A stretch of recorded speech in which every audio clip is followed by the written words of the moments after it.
El adjetivo apocalíptico evoca visiones terroríficas. El libro del Apocalipsis, el último de la Biblia, está lleno de esas imágenes. La forma en que está escrito podría ser el guión para un videoclip, donde las imágenes se suceden rápidamente, superponiéndose, fusionándose o transformándose unas en otras. Pero el significado original de Apocalipsis no es ese. Apocalipsis es una palabra griega que significa revelación, un acto a través del cual se descorre un velo y queda a la vista lo que estaba escondido detrás. El Apocalipsis de la Biblia fue escrito como un mensaje de consuelo, o más aún de consolación, que no es simplemente decirle a alguien que está en el dolor, no llores, y darle unas palmaditas en la espalda.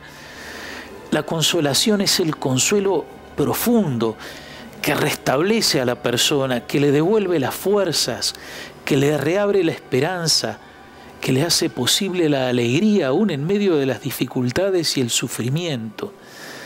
La consolación espiritual, en última instancia, viene de la experiencia de encuentro con Jesús resucitado.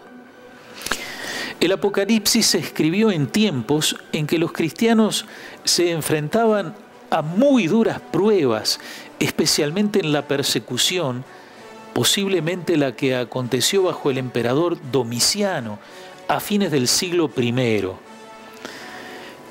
El mensaje se podría sintetizar así: esto es lo que se ve, es terrible, es el mal extendido y aparentemente triunfante por todas partes, pero detrás de esto que aparece hay otra realidad escondida, el triunfo del bien y de la vida, la victoria de Dios, realidad que se revela para nosotros para renovar y fortalecer nuestra esperanza, sin que nada ni nadie nos pueda arrebatar nuestra alegría. El libro del Apocalipsis no es el único en su género literario. Hay toda una literatura apocalíptica dentro y también fuera de la Biblia. En las lecturas de este domingo tenemos dos ejemplos. Primera lectura, libro de Daniel, el escrito apocalíptico más antiguo de la Biblia. Evangelio, un pasaje de Marcos que está escrito en ese estilo. Veamos lo que dice Jesús. En aquellos días el sol se oscurecerá, la luna dejará de brillar, las estrellas caerán del cielo y los astros se conmoverán. Son señales cósmicas impresionantes. No se mencionan persecuciones, pero estaban ocurriendo en el momento en que se redacta el Evangelio de Marcos. Posiblemente la del emperador Nerón en el año 64, en la que según la tradición fueron mártires San Pedro y San Pablo. A continuación de esas señales en el cielo, en el cosmos, Jesús anuncia lo más importante: y se verá al Hijo del Hombre venir sobre las nubes, lleno de poder y de gloria, y Él enviará a los ángeles para que congreguen a sus elegidos desde los 4 puntos cardinales, de un extremo al otro del horizonte. Es el anuncio de la segunda venida de Cristo en la gloria, al final de los tiempos, para reunir a los suyos.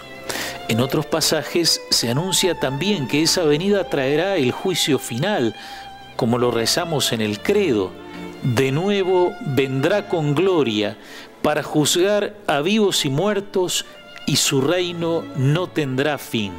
Jesús termina su anuncio con una promesa: el cielo y la tierra pasarán, pero mis palabras no pasarán. La palabra de Jesús, aunque esté dicha en un lenguaje humano, no es meramente palabra humana, es palabra divina que hace realidad lo que dice. Dios no promete en vano, realiza lo que promete. segunda venida de Cristo, juicio final, final de la historia. ¿Cuándo sucederá esto? Los primeros cristianos veían ese fin como inminente, tanto que San Pablo tuvo que llamarles la atención a algunos que hasta habían dejado de trabajar porque ya se acababa todo. Poco a poco se va comprendiendo que ese final puede tardar indefinidamente y se invita a mantener una actitud vigilante. La parábola de las 5 vírgenes prudentes y las 5 vírgenes necias es un ejemplo de esto. Las prudentes se preparan para una espera larga y se proveen de aceite para que no se apaguen sus lámparas y recibir al Señor que viene con sus lámparas encendidas. A lo largo de los siglos, muchas veces se ha intentado establecer una fecha y se ha pretendido anunciar una segunda venida de Cristo. Al cumplirse el primer milenio de vida cristiana, había una fuerte expectativa en ese sentido. Pero no olvidemos lo que también dice Jesús en este pasaje del Evangelio del domingo. En cuanto a ese día y a la hora, nadie los conoce, ni los ángeles del cielo, ni el Hijo, nadie sino el Padre. No sabemos, pues, ni el día ni la hora para ese fin del mundo, pero tampoco sabemos el día ni la hora de nuestro propio final. Por eso, en el Evangelio, velar, vigilar, estar atento son actitudes importantes. Es mirar lo que estamos haciendo con nuestra propia vida, porque más temprano o más tarde tendremos que presentarnos ante el Señor. Pero volvamos a las palabras de Jesús. No son de amenaza, son palabras de consolación animándonos a seguirlo, a vivir su palabra, a vivir el Evangelio en medio de los contrastes de este mundo, sabiendo que Él está vivo, que Él camina en medio de nosotros y que nosotros caminamos hacia el encuentro definitivo con Él.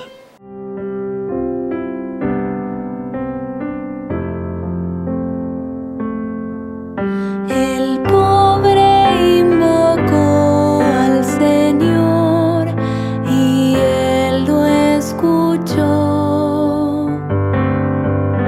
El pobre invocó al Señor y Él lo escuchó.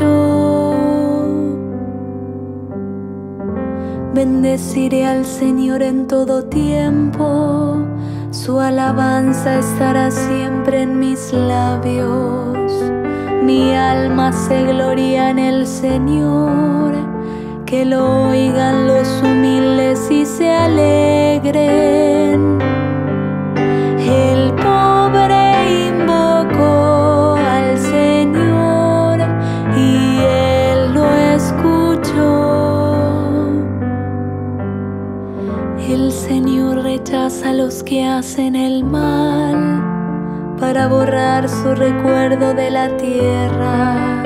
Cuando ellos claman, el Señor los escucha y los libra de todas sus angustias. El pobre invocó al Señor y Él lo escuchó. El Señor está cerca del que sufre y salva a los que están abatidos. El Señor rescata a sus servidores y los que se refugian en Él no serán castigados. El pobre invocó al Señor y Él lo escuchó.